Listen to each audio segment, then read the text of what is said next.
गर्मियों की एक अंधेरी रात थी। शहर के बाहरी इलाके में स्थित एक पुराना खंडहर जैसा अस्पताल, जिसे लोग भूतिया अस्पताल कहते थे, वीरान पड़ा हुआ था। इस अस्पताल की दास्तान कई साल पुरानी थी और इसके साथ जुड़ी कहानियां लोगों के दिलों में खौफ पैदा करती थीं। कहते थे कि इस अस्पताल में कई साल पहले अजीब और भयावह घटनाएं घटी थीं, जिसके बाद इसे बंद कर दिया गया था। लेकिन इसके खौफनाक किस्से अब भी शहर में जिंदा थे। अस्पताल का मुख्य दरवाजा जंग खा चुका था और उसके कांच टूटे हुए थे। अंदर जाने का ख्याल ही किसी की भी रीढ़ में सिहरन पैदा कर सकता था।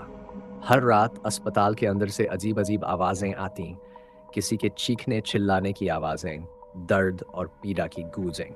शहर के लोग कभी भी उस अस्पताल के पास जाने की हिम्मत नहीं करते थे।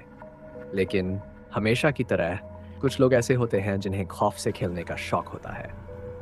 विक्रम एक जिज्ञासु और निडर लड़का था, जिसे हमेशा रहस्यमयी जगहों पर जाने और उन्हें खोजने में दिलचस्पी थी। वह अपनी 4 दोस्तों की टोली के साथ शहर भरी खतरनाक और डरावनी जगहों की खोजबीन करता रहता था।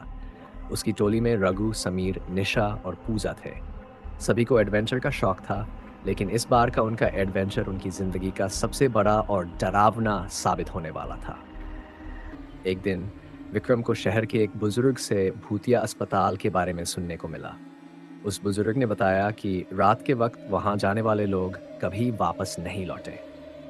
लोगों की आत्माएं वहां भटकती हैं। वह बूढ़ा कहता, जो भी अंदर जाता है वह उन्हीं में शामिल हो जाता है। लेकिन विक्रम को यह सब अंधविश्वास लगा। उसने अपने दोस्तों को यह कहानी सुनाई और तय किया कि वे सब उस रात अस्पताल के अंदर जाएंगे। रात के 7 बजे का समय तय हुआ। हवा में अजीब सा ठंडापन और सन्नाटा था। वे पांचों दोस्त अस्पताल के गेट पर पहुंचे। गेट पहले से ही थोड़ा खुला हुआ था, मानो उन्हें अंदर बुला रहा हो। दिल में थोड़ी घबराहट के बावजूद विक्रम ने गेट को पूरी तरह खोल दिया और सभी अंदर चले गए। अस्पताल के अंदर का माहौल डरावना था।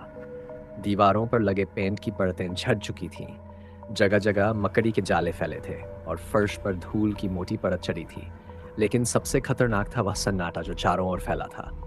जब वे चलते तो उनके कदमों की आवाज इतनी तेज लगती, मानो कोई उनकी हर हरकत देख रहा हो। अस्पताल के एक कोने में अजीब सी गंध आ रही थी।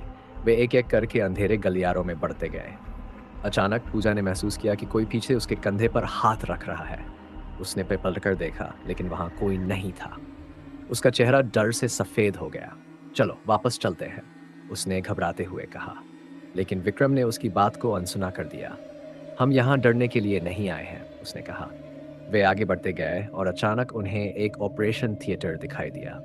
वहां के उपकरण जंग खा चुके थे और कमरा पूरी तरह से वीरान था। लेकिन जैसे ही वे अंदर गए, कमरे के दरवाजे अपने आप बंद हो गए।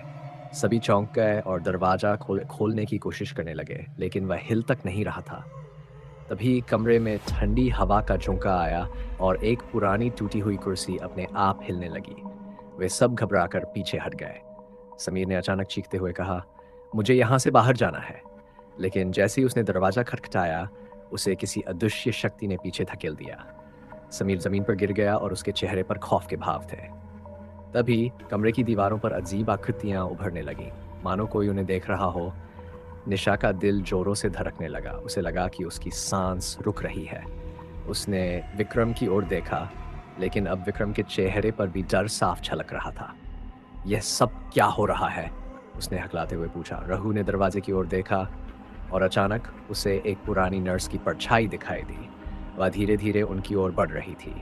नर्स की आंखें सूनी थीं और उसके चेहरे पर दर्द भरी मुस्कान थी। तुम लोग यहाँ क्यों आए हो? उसकी आवाज किसी बासी हवा की तरह गूंज रही थी। यहाँ से भाग जाओ, इससे पहले कि बहुत देर हो जाए। ने दरवाजे को धक्का दिया और अचानक दरवाजा खुल गया। वे सभी दौड़ते हुए बाहर निकल आए। उनकी सांसें तेज हो रही थीं और दिल जोर जोर से धड़क रहा था।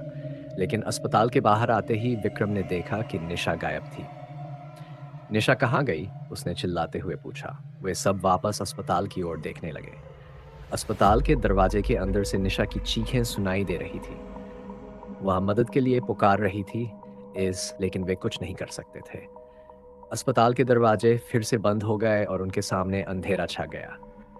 वे सब हताश होकर वहीं खड़े रह गए। उस रात के बाद कोई भी निशा को दोबारा नहीं देख पाया। विक्रम और उसके दोस्तों ने उस अस्पताल में जो देखा और महसूस किया, वह उनके लिए एक खौफनाक सपना बन गया। उन्होंने उस जगह को छोड़ने का फैसला किया और कभी वापस लौटने का नाम नहीं लिया। भूतिया अस्पताल की कहानी उस रात के बाद और भी डरावनी हो गई। लोग कहते हैं कि निशा की आत्मा अब भी वहाँ भटकती है, उन लोगों का इंतज़ार करती है, जो उसके जैसे निडर बनकर उस खौफनाक जगह में कदम रखने की हिम्मत करते हैं।